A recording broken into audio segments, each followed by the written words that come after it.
Your cat is asleep right now in a spot that means something. Not just any spot.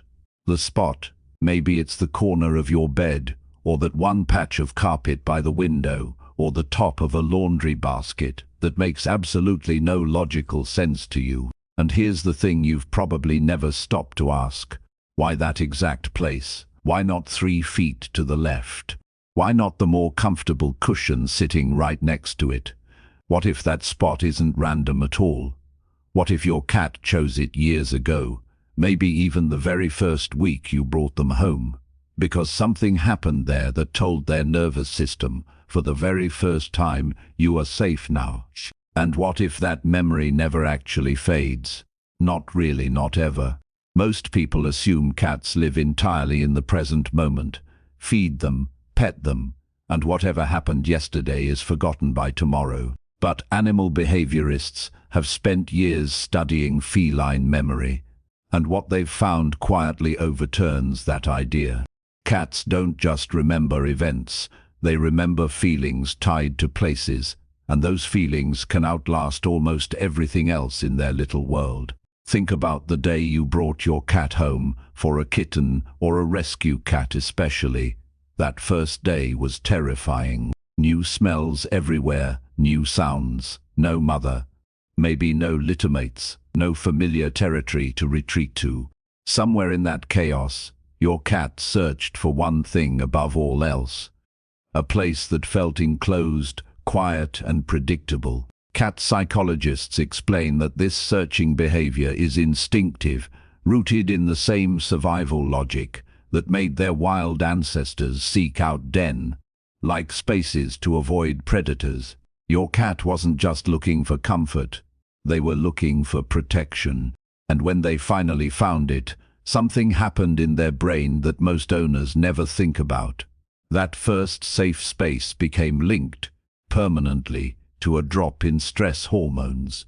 Researchers who study animal cognition describe this as a kind of emotional imprinting, similar in some ways to how humans remember exactly where they were during a moment of relief after fear. You don't forget the hospital waiting room where you finally heard good news. Your cat doesn't forget the shadowy gap behind the couch where their heartbeat finally slowed down for the first time in your home. But here's the strange part. It doesn't have to be a dramatic moment.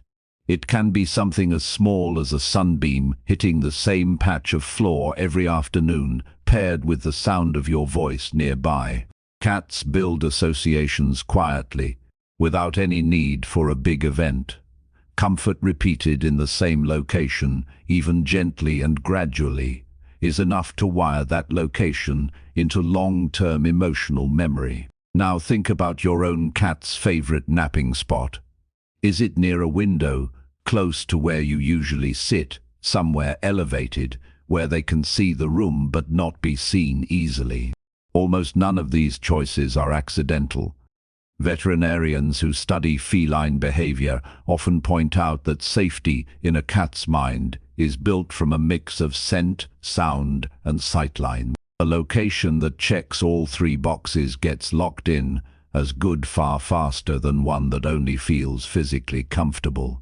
This is why moving a cat's favorite blanket to a new spot sometimes fails completely. The blanket smells right, but the surroundings don't. Your cat isn't being stubborn. They're following a memory map that has almost nothing to do with logic and everything to do with feeling. But that's only the beginning of what researchers have discovered. Here's what most owners never realize. The emotional memory of a first safe space doesn't just affect where a cat sleeps. It can shape who they trust for the rest of their life.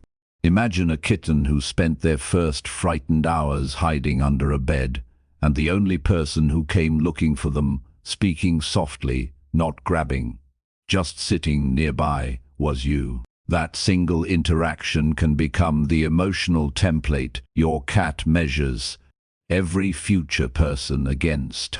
Animal behaviorists suggest this early bonding period functions almost like an internal reference point.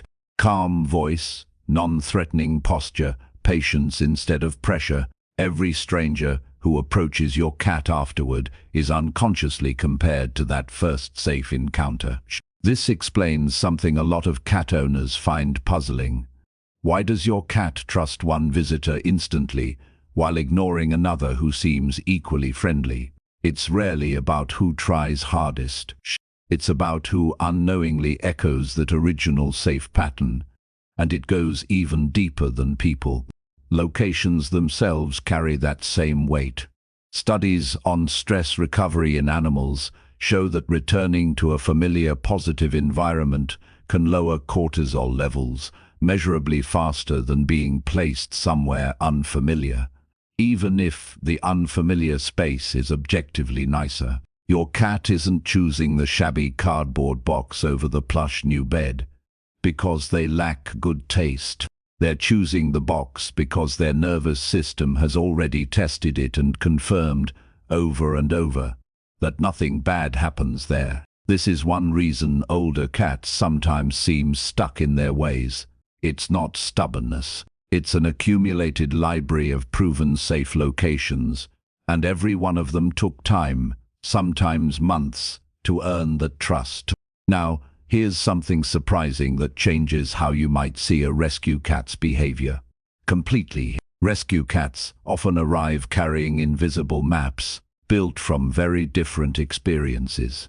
A cat who spent time on the street may have learned that open, exposed areas equal danger, while tight, hidden corners equal survival. That instinct doesn't disappear the moment they walk through your front door. It has to be slowly rewritten, one calm, uneventful day at a time. This is why patience matters so much more than people expect. Every day a rescue cat spends in your home without anything frightening happening is quietly rewriting their internal safety map. Cat psychologists often emphasize that consistency, not affection alone, is what convinces a traumatized cat that a space belongs to them. Cats don't need constant excitement or attention to feel loved. They need predictability. A cat that knows exactly what to expect from you and from a specific room or a specific chair begins forming that same deep emotional attachment a kitten forms in their first days of life. Most owners completely miss this. They assume affection is the fastest path to a cat's trust. But according to feline behavior research, safety comes first, and only after safety is established does deeper affection have room to grow. So what does this mean for the room your cat has claimed as their own? What does it mean for that one chair they defend like royal property?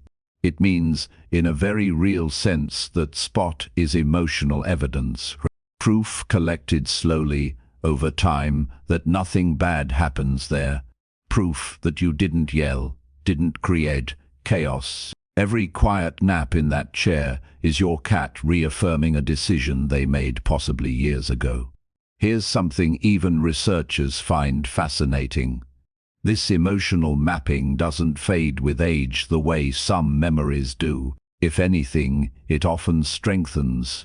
Older cats, especially ones who have lived through multiple homes or unstable environments, tend to cling more tightly to proven safe zones, almost as if life has taught them how rare true safety actually is.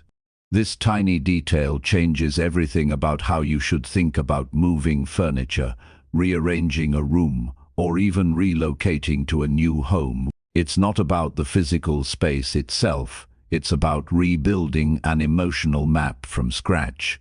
And that takes intentional repetition, not just time. So here's what you can actually do with this.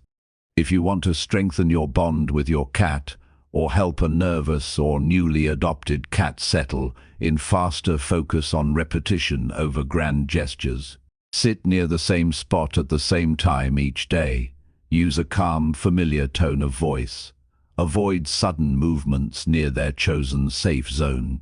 Let your presence become part of what makes that space feel secure, rather than something separate from it.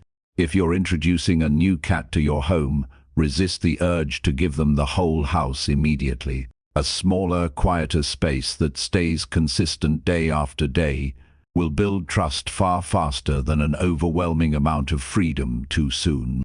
Once that first safe zone is emotionally locked in, cats naturally expand their confidence outward from it, almost like ripples spreading from a single calm point. And if your cat already has a favorite spot, notice it, really notice it. That worn patch on the couch, that windowsill they return to every single afternoon, isn't just a habit. It's a quiet, ongoing act of trust. Somewhere in your cat's memory, that location is permanently linked to the feeling of being safe with you. Every time they curl up there, they're not just resting. They're returning to a page in a story that started the moment they realized this world, your world, wasn't something to fear. So tonight, when your cat walks past 3 comfortable options and settles into that one familiar spot, watch them a little differently. That's not just a nap, that's memory, instinct, and trust, all wrapped into one small, quiet moment. If your cat has a spot like this, one they've loved since the very beginning, tell us about it in the comments. And if this changed the way you see your cat's favorite napping place, stick around, because there is a lot more about how their minds really work still waiting to be discovered.